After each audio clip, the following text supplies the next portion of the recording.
They really weren't sure at the time what it was called, but I had all the signs and symptoms of what asthma is. I was really born with it. I've had it all my life in different stages of severity. My mother had it, my grandmother had it, and so I kind of ended up with it. When I got into probably my early 20s, I kind of got to the point where I was more active, and I'm not going to say I outgrew it. I think it plateaued for a while, and I could do more things. I could play softball, I could swim, I could do diving, track, stuff like that. But as I got older, I was under the false assumption I had it under control. But actually it had me under control because the symptoms were coming on and I was adjusting to the symptoms, not getting it taken care of.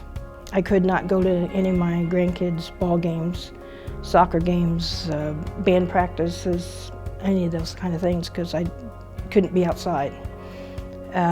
They'd want me to go shopping with them, like for Christmas and stuff, and then for the birthdays and things, and I just didn't have the ability to do it because you were fighting so much to breathe. You were tired all the time, and just getting up and walking in the mall with the grandkids, I just could not do it.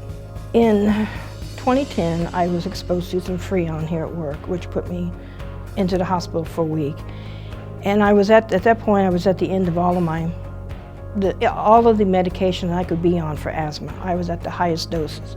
And Dr. Kahn, who was my pulmonologist, he just told me, he says, Mary, you have nothing else that I can give you. You're maxed out on everything.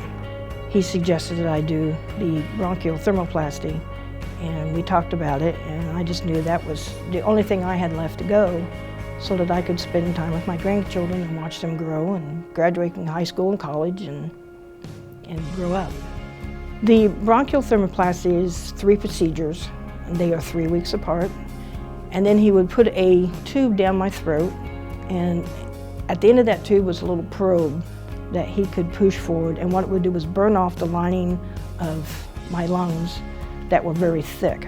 And with asthmatics, the linings are thick. And the reason for doing that is just so that when you would have an asthma attack again, hopefully never, but if you do have one, you have more room in your muscles so they don't tighten up so you just completely no air. It just leaves it open some so you can still breathe and it won't be so bad.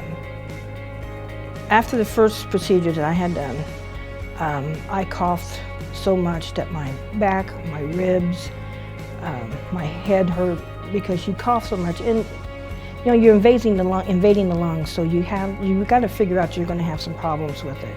And I was told that I would probably have a really bad asthma attack on the first one, which I did.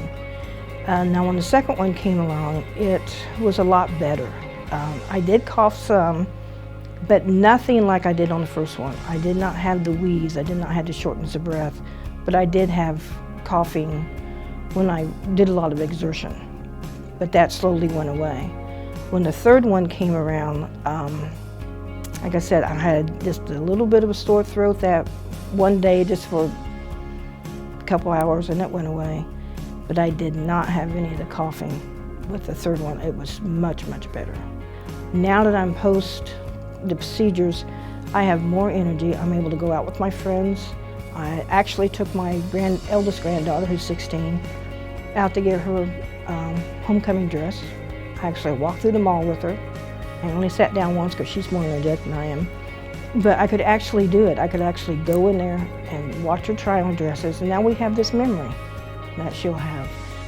To sit there and realize that you are fooling yourself and thinking you have it under control, you don't. It has you under control because you have learned to deal with their symptoms as they come on. Slowly, you've adjusted your life. But you really need to get your life back. Yes, it'll be miserable for the first 6 weeks. I'll admit it was. But in the long run, I am so much better. I feel so much better. I have more energy. I'm getting off my meds, which is saving me money. And then you have more time to do things with your family, with your kids, with your friends. It is difference night and day. It's just amazing. I feel amazing. What I felt now and what I felt on July 1st when it first started, I'm just amazed at how much better I feel. It's something to do. And if you're at the top of your medicine list, yeah, do it. Like I said, the first 6 weeks you're going to say, what did she talk me into? But yeah, in the long run, you'll be amazed.